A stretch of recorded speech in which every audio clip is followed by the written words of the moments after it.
जय श्री कृष्णा। श्री शिवाय नमस्तुभ्यम। प्रिय श्रोतागणों, भगवान विष्णु और माता लक्ष्मी की कृपा सदैव सब पर बनी रहे। आज हम श्रवण करेंगे आषाढ़ मास कथा का 5वें दिन का अध्याय। भीष्म जी ने कहा, ब्राह्मण, अब आप मुझे यह बताने की कृपा करें कि वेद वेता ब्राह्मण तीनों पुष्करों की यात्रा किस प्रकार करते हैं तथा उसके करने से मनुष्य को क्या फल मिलता है। पुलस्त्य जी ने कहा, राजन, अब एकाग्रचित होकर तीर्थ सेवन के महान फल का श्रवण करो। जिसके हाथ पैर और मन संयम में रहते हैं तथा जो विद्वान तपस्वी और कीर्तिमान होता है वही तीर्थ सेवन का फल प्राप्त करता है। जो प्रतिग्रह से दूर रहता है, किसी का दिया हुआ दान नहीं लेता, प्रारब्धवश जो कुछ प्राप्त हो जाए उसी से संतुष्ट रहता है तथा जिसका अहंकार दूर हो गया है, ऐसे मनुष्य को ही तीर्थ सेवन का पूरा फल मिलता है। राजेंद्र, जो स्वभावतः क्रोधहीन, सत्यवादी, दृढ़तापूर्वक उत्तम व्रत का पालन करने वाला तथा संपूर्ण प्राणियों में आत्मभाव रखने वाला है, उसे तीर्थ सेवन का फल प्राप्त होता है। यह ऋषियों का परम गोपनीय सिद्धांत है। पुष्कर तीर्थ करोड़ों ऋषियों से भरा है। उसकी लंबाई 2.5 योजन अर्थात 10 कोस और चौड़ाई आधा योजन अर्थात 2 कोश है। यही उस तीर्थ का परिमाण है।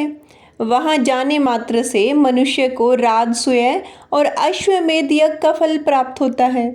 जहां अत्यंत पवित्र सरस्वती नदी ने ज्येष्ठ पुष्कर में प्रवेश किया है, वहां चैत्र शुक्ल चतुर्दशी को ब्रह्मा आदि देवताओं, ऋषियों, सिद्धों और चारणों का आगमन होता है। अतः उक्त तिथि को देवताओं और पितरों के पूजन में प्रवृत्त हो मनुष्य को वहां स्नान करना चाहिए।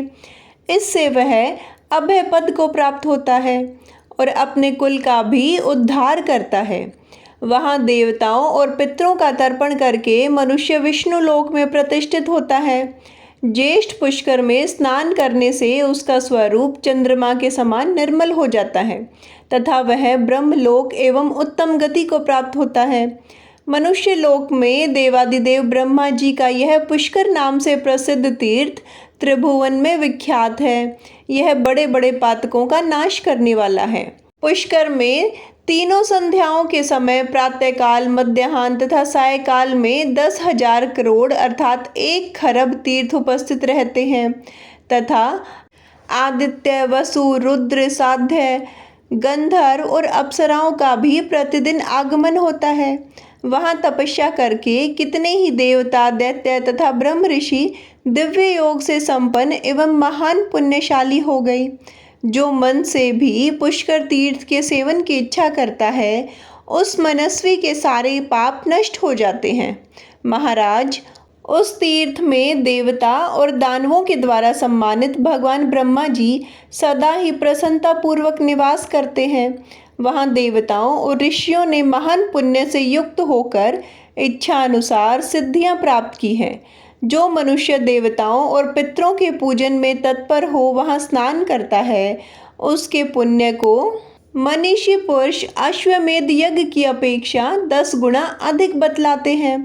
पुष्कर अरण्य में जाकर जो एक ब्राह्मण को भी भोजन कराता है, उसके उस अन्न से 1 करोड़ ब्राह्मणों को पूर्ण तृप्ति पूर्वक भोजन करने वाला फल होता है तथा उस पुण्य कर्म के प्रभाव से वह इस लोक और परलोक में भी आनंद मनाता है।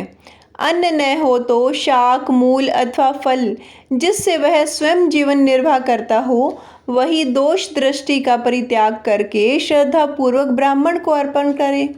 उसी के दान से मनुष्य अश्वमेध यज्ञ का फल प्राप्त करता है। ब्राह्मण, क्षत्रिय, वैश्य अथवा शूद्र सभी इस तीर्थ में स्नान, दान आदि पुण्य के अधिकारी हैं। ब्रह्मा जी का पुष्कर नामक सरोवर परम पवित्र तीर्थ है।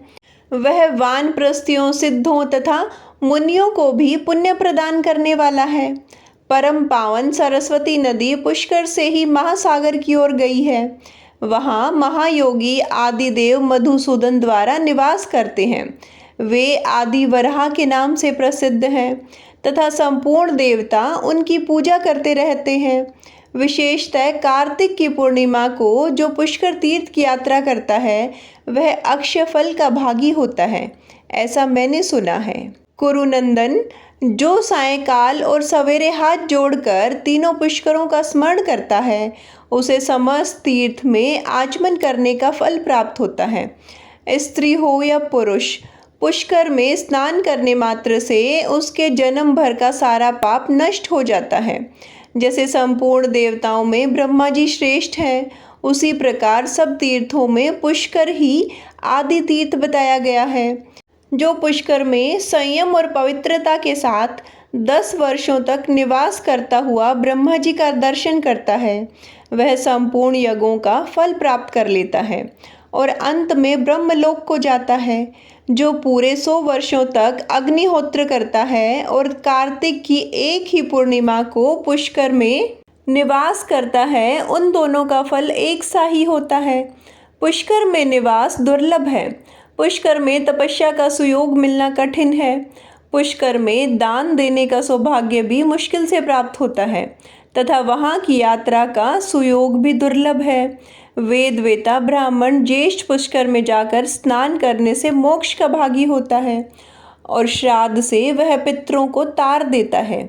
जो ब्राह्मण वहां जाकर नाम मात्र के लिए भी संध्या उपासना करता है उसे 12 वर्षों तक संध्या उपासन करने का फल प्राप्त हो जाता है। पूर्व काल में ब्रह्मा जी ने स्वयं ही यह बात कही थी। जो अकेले भी कभी पुष्कर तीर्थ में चला जाए उसको चाहिए कि झाड़ी में पुष्कर का जल लेकर क्रमशः संध्या वंदन कर ले।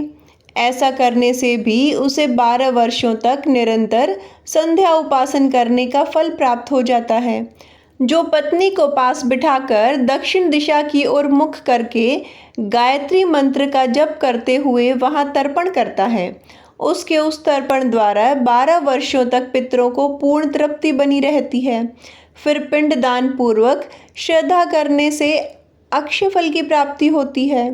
इसलिए विद्वान पुरुष यह सोचकर स्त्री के साथ विवाह करते हैं कि हम तीर्थ में जाकर श्रद्धा पूर्वक पिंडदान करेंगे। जो ऐसा करते हैं उनके पुत्र, धन धान्य और संतान का कभी भी उच्छेद नहीं होता। यह निसंदिग्ध बात है। राजन, अब मैं तुमसे इस तीर्थ के आश्रमों का वर्णन करता हूँ, एकाग्रचित होकर सुनो। महर्षि अगस्त्य ने इस तीर्थ में अपना आश्रम बनाया है जो देवताओं के आश्रम की समानता करता है। पूर्व काल में यहाँ सप्तऋषियों का भी आश्रम था। ब्रह्म ऋषियों और मुनियों ने भी यहाँ आश्रम बनाया था। यज्ञ पर्वत के किनारे यहाँ नागों की रमणीय पुरी भी है। महाराज, मैं महामना अगस्त्य के प्रभाव का संक्षेप में वर्णन करता हूँ, ध्यान पूर्वक सुनिए। पहले की बात है, सतयुग में काल के नाम से प्रसिद्ध दानव थे। उनका स्वभाव अत्यंत ही कठोर था तथा वे युद्ध के लिए सदा उन्मत्त रहते थे। एक समय वे सभी दानव नाना प्रकार के अस्त्र शस्त्रों से सुसज्जित हो वृत्रासुर को बीच में करके इंद्र आदि देवताओं पर चारों ओर से चढ़ाए। तब देवता लोग इंद्र को आगे करके ब्रह्मा जी के पास गए। उन्हें हाथ जोड़कर खड़े देख ब्रह्मा जी ने कहा, देवताओं, तुम लोग जो कार्य करना चाहते हो वह सब मुझे मालूम है। मैं एक ऐसा उपाय बताऊंगा जिससे तुम वृत्रासुर का वध कर सकोगे। दधीची नाम के एक महर्षि हैं, उनकी बुद्धि बड़ी ही उद्धार है। तुम सब लोग एक साथ जाकर उनसे वर मांगो। वे धर्मात्मा हैं, अतः प्रसन्नचित होकर तुम्हारी मांग पूरी करेंगे। तुम उनसे यही कहना कि आप त्रिभुवन का हित करने के लिए अपनी हड्डियां हमें प्रदान करें। निश्चय ही वे अपना शरीर त्याग कर तुम्हें हड्डियां अर्पित कर देंगे। उनकी हड्डियों से तुम लोग अत्यंत भयंकर एवं सुदृढ़ वज्र तैयार करो, जो दिव्य शक्ति से संपन्न उत्तम अस्त्र होगा। उससे बिजली के समान गड़गड़ाहट पैदा होगी और वह महान से महान शत्रु का विनाश करने वाला होगा। उसी वज्र से इंद्र वृत्रासुर का वध करेंगे। पुलस्त्य जी कहते हैं, ब्रह्मा जी के ऐसा कहने पर समस्त देवता उनकी आज्ञा ले इंद्र को आगे करके दधीची के आश्रम पर गए। वह सरस्वती नदी के उस पार बना हुआ था। नाना प्रकार के वृक्ष लताएं उसे घेरे हुए थी। वहां पहुंचकर देवताओं ने सूर्य के समान तेजस्वी महर्षि दधीचि का दर्शन किया और उसके चरणों में प्रणाम करके ब्रह्मा जी के कथा अनुसार वरदान मांगा। तब दधीचि ने अत्यंत प्रसन्न होकर देवताओं को प्रणाम करके यह कार्य साधक वचन कहा। अहो, आज इंद्र आदि संपूर्ण देवता यहाँ किस लिए पधारे हैं? मैं देखता हूँ आप सब लोगों की कांति फीकी पड़ गई है। आप लोग पीड़ित जान पड़ते हैं। जिस कारण से आपके हृदय को कष्ट पहुँच रहा है उसे शांतिपूर्वक बताइए। देवता बोले, महर्षि, यदि आपकी हड्डियों का शस्त्र बनाया जाए तो उससे देवताओं का दुख दूर हो सकता है। दधीचि ने कहा, देवताओं, जिससे आप लोगों का हित होगा वह कार्य मैं अवश्य करूंगा। आज आप लोगों के लिए मैं अपने शरीर का भी त्याग कर सकता हूँ। ऐसा कहकर मनुष्यों में श्रेष्ठ महर्षि दधीचि ने सहसा अपने प्राणों का परित्याग कर दिया। तब संपूर्ण देवताओं ने आवश्यकता के अनुसार उनके शरीर से हड्डियां निकाल ली। इससे उन्हें बड़ी प्रसन्नता हुई और वे विजय पाने के लिए विश्वकर्मा के पास जाकर बोले, आप इन हड्डियों से वज्र का निर्माण कीजिए। देवताओं के वचन सुनकर विश्वकर्मा ने बड़े हर्ष के साथ प्रयत्न पूर्वक उग्र शक्ति संपन्न वज्र शस्त्र का निर्माण किया और इंद्र से कहा, देवेश्वर, यह वज्र अब अस्त्र शस्त्रों में श्रेष्ठ है। आप इसके द्वारा देवताओं के भयंकर शत्रु वृत्रासुर को भस्म कीजिए। उनके ऐसा कहने पर इंद्र को बड़ी प्रसन्नता हुई और उन्होंने शुद्ध भाव से उस वज्र को ग्रहण किया। तदंतर इंद्र देवताओं से सुरक्षित हो वज्र हाथ में लिए वृत्रासुर का सामना करने के लिए गए, जो पृथ्वी और आकाश को घेर कर खड़ा था। कालकेय नाम के विशालकाय दानव हाथों में शस्त्र उठाए चारों ओर से उसकी रक्षा कर रहे थे। फिर तो दानवों के साथ देवताओं का भयंकर युद्ध आरंभ हुआ। 2 घड़ी तक तो ऐसी मारकाट हुई जो संपूर्ण लोक को महान भय में डालने वाली थी। वीरों की भुजाओं से चलाई हुई तलवारें जब शत्रु के शरीर पर पड़ती थी तब बड़े जोर का शब्द होता था। आकाश से पृथ्वी पर गिरे हुए मस्तक ताड़ के फलों के समान जान पड़ते थे। उनसे वहां की सारी भूमि पटी हुई दिखाई देती थी। उस समय सोने के कवच पहने हुए काल के दानव दावानल से जलते हुए वृक्षों के समान प्रतीत होते थे। वे हाथों में पृग लेकर देवताओं पर टूट पड़े। उन्होंने एक साथ मिलकर बड़े वेग से धावा किया था। यद्यपि देवता भी एक साथ संगठित होकर ही युद्ध कर रहे थे, तो भी वे उन दानवों के वेग को न सह सके। उनके पैर उखड़ गए। वे भयभीत होकर भाग खड़े हुए। देवताओं को डर कर भागते और वृत्रासुर को प्रबल होते देख 1000 आंखों वाले इंद्र को बड़ी घबराहट हुई। इंद्र की ऐसी अवस्था देख सनातन भगवान श्री विष्णु ने उनके भीतर अपने तेज का संचार करके उनके बल को बढ़ाया। इंद्र को श्री विष्णु के तेज से परिपूर्ण देख देवताओं तथा निर्मल अंतःकरण वाले ब्रह्म ऋषियों ने भी उनमें अपने अपने तेज का संचार किया। इस प्रकार भगवान श्री विष्णु देवता तथा महाभाग महर्षियों के तेज से वृद्धि को प्राप्त होकर इंद्र अत्यंत बलवान हो गए। देवराज इंद्र को सबल जान वृत्रासुर ने बड़े जोर से सिंहनाद किया। उसकी विकट गर्जना से पृथ्वी, दिशाएं, अंतरिक्ष, धूलोक और आकाश में सभी कांप उठे। वह भयंकर सिंहनाद सुनकर इंद्र को बड़ा संताप हुआ। उनके हृदय में भय समा गया और उन्होंने बड़ी उतावली के साथ अपना महान वज्र शस्त्र उसके ऊपर छोड़ दिया। इंद्र के वज्र का आघात पाकर वह महान असुर निष्प्राण होकर पृथ्वी पर गिर पड़ा। पश्चात संपूर्ण देवता तुरंत आगे बढ़कर वृत्रासुर के वध से संतप्त हुए और शेष दैत्यों को मारने लगे। देवताओं की मार पड़ने पर वे महान असुर भय से पीड़ित हो वायु के समान वेग से भागकर अगाध समुद्र में जा छिपे। वहां एकत्रित होकर सब के सब तीनों लोगों का नाश करने के लिए आपस में सलाह करने लगे। उनमें जो विचारक थे उन्होंने नाना प्रकार के उपाय बतलाई, तरह तरह की युक्तियां सुझाई।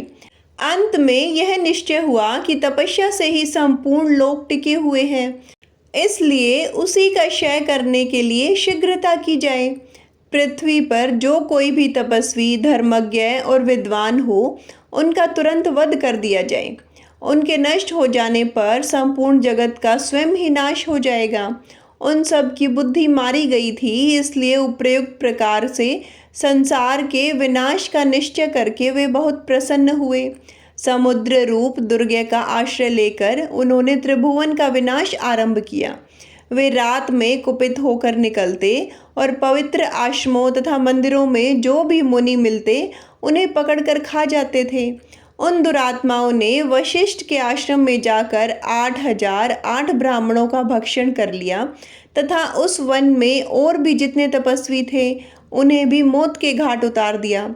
महर्षि च्यवन के पवित्र आश्रम पर, जहाँ बहुत से द्विज निवास करते थे, वहां जाकर उन्होंने फल मूल का आहार करने वाले 100 मुनियों को अपना ग्रास बना लिया। इस प्रकार रात में वे मुनियों का संहार करते और दिन में समुद्र के भीतर घुस जाते थे। भारद्वाज के आश्रम पर जाकर उन दानवों ने वायु और जल पीकर स्वयं नियम के साथ रहने वाले 20 ब्रह्मचारियों की हत्या कर डाली। इस तरह बहुत दिनों तक उन्होंने मुनियों का भक्षण जारी रखा, किंतु मनुष्यों को इन हत्यारों का पता नहीं चला। उस समय काल के भय से पीड़ित होकर सारा जगत धर्म कर्म की ओर से निरुत्साह हो गया। स्वाध्याय बंद हो गया, यज्ञ और उत्सव समाप्त हो गए। मनुष्यों की संख्या दिनों दिन क्षीण होने लगी। वे भयभीत होकर आत्मरक्षा के लिए 10 दिशाओं में दौड़ने लगे। कोई द्विज गुफाओं में छुप गए, दूसरों ने झरनों की शरण ली, कितनों ने भय से व्याकुल होकर प्राण त्याग दिए। इस प्रकार यज्ञ और उत्सवों से रहित होकर जब सारा जगत नष्ट होने लगा, तब इंद्र सहित संपूर्ण देवता व्यथित होकर भगवान श्री नारायण की शरण में गए और इस प्रकार स्तुति करने लगे। देवता बोले, हे प्रभु, आप ही हमारे जन्मदाता और रक्षक हैं। आप ही संसार का भरण पोषण करने वाले हैं। चर और अचर संपूर्ण जगत की सृष्टि आप से ही हुई है। कमल नयन, पूर्व काल में यह भूमि नष्ट होकर रसातल में चली गई थी। उस समय आपने ही वाराह रूप धारण करके संसार के हित के लिए इसका समुद्र में उद्धार किया था।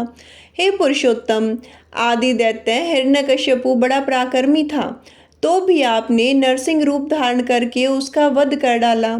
इस प्रकार आपके बहुत से ऐसे अलौकिक कर्म हैं जिनकी गणना नहीं हो सकती।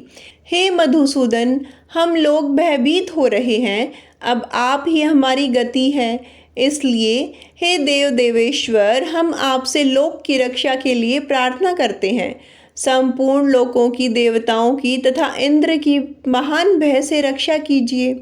आपकी ही कृपा से 4 भागों में बटी हुई संपूर्ण प्रजा जीवन धारण करती है। आपकी ही दया से मनुष्य स्वस्थ होंगे, देवताओं की हव्य काव्यों में तृप्ति होगी। इस प्रकार देव, मनुष्य आदि संपूर्ण लोक एक दूसरे के आश्रित हैं। आपके ही अनुग्रह से इन सब का उद्वेग शांत हो सकता है तथा आपके द्वारा ही इनकी पूर्णतः रक्षा होनी संभव है। हे भगवान, संसार के ऊपर बड़ा भारी भय आ पहुंचा है। पता नहीं कौन रात्रि में जा जाकर ब्राह्मणों का वध कर डालता है। ब्राह्मणों का क्षय हो जाने पर समूची पृथ्वी का नाश हो जाएगा। अतः हे महाबाहो, हे जगतपते, आप ऐसी कृपा करें जिससे आपके द्वारा सुरक्षित होकर इन लोगों का विनाश न हो। भगवान श्री विष्णु बोले, देवताओं, मुझे प्रजा के विनाश का सारा कारण मालूम है। मैं तुम्हें भी बतलाता हूँ, निश्चिंत होकर सुनो। काल के नाम से विख्यात जो दानवों का समुदाय है, वह बड़ा ही निष्ठुर है। उन दानवों ने ही परस्पर मिलकर संपूर्ण जगत को कष्ट पहुंचाना आरंभ किया है।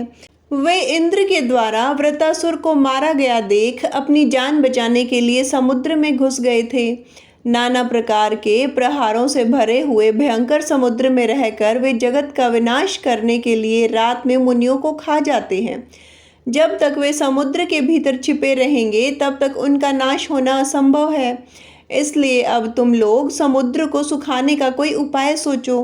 पुलस्त्य जी कहते हैं, भगवान श्री विष्णु के वचन सुनकर देवता ब्रह्मा जी के पास आकर वहां से महर्षि अगस्त्य के आश्रम पर गए।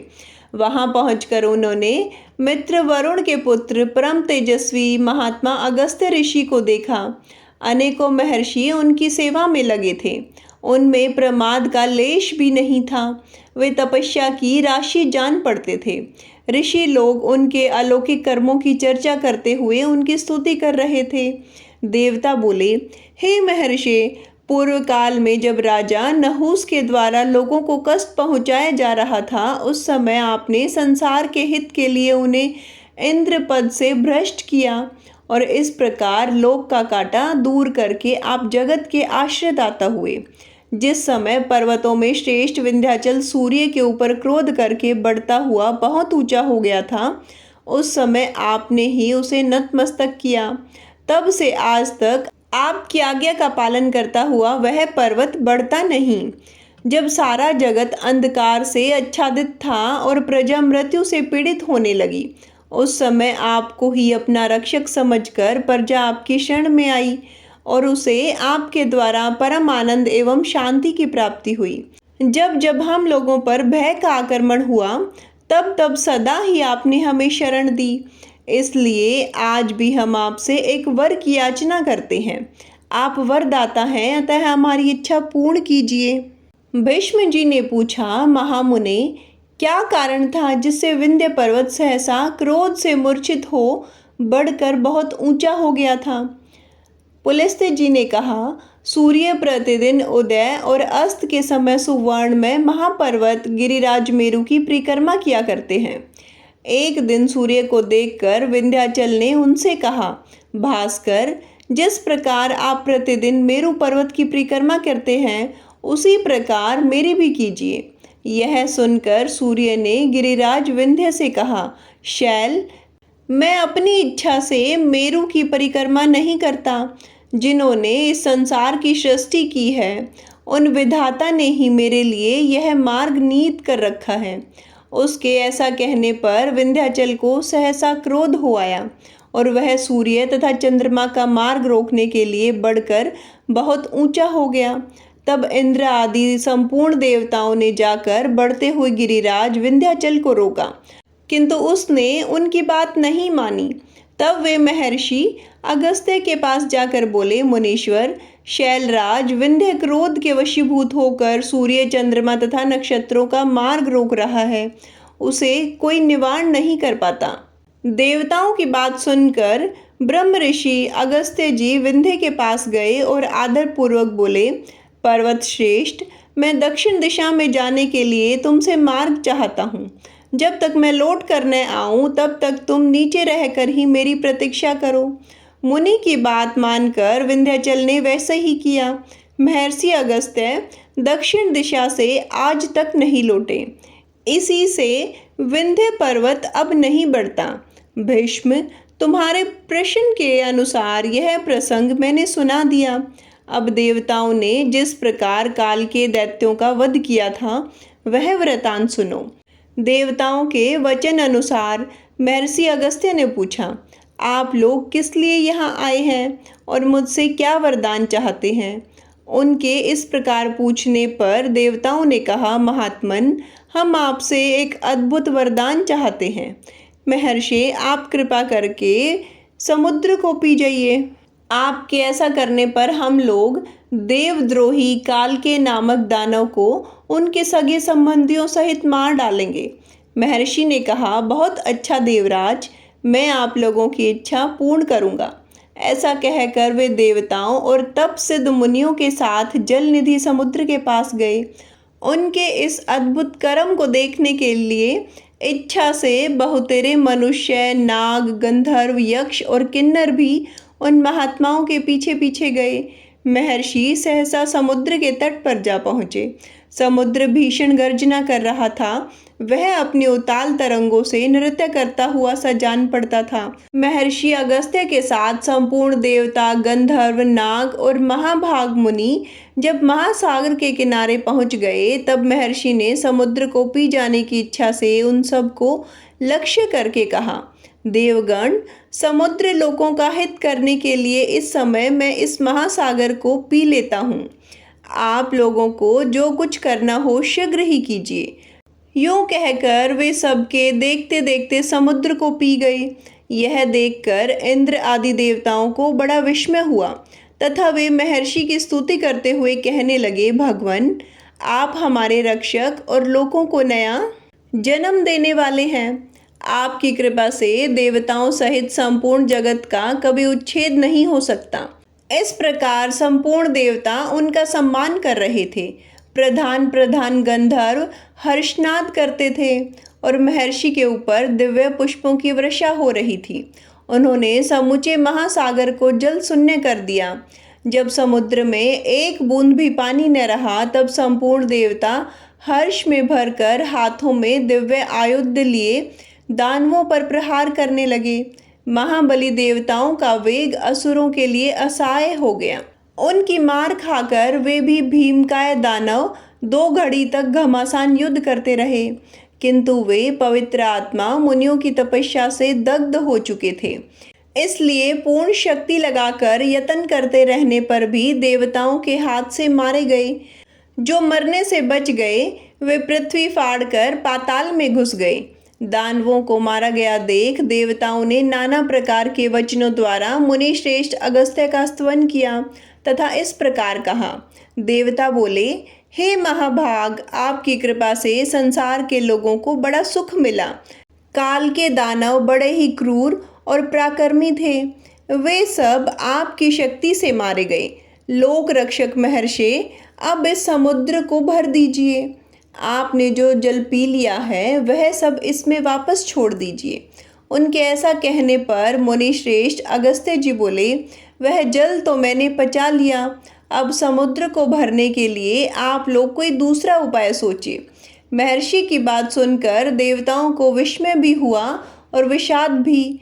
वहां इकट्ठे हुए सब लोग एक दूसरे की अनुमति ले मुनिवर अगस्त्य को प्रणाम करके जैसे आए थे वैसे ही लौट गए।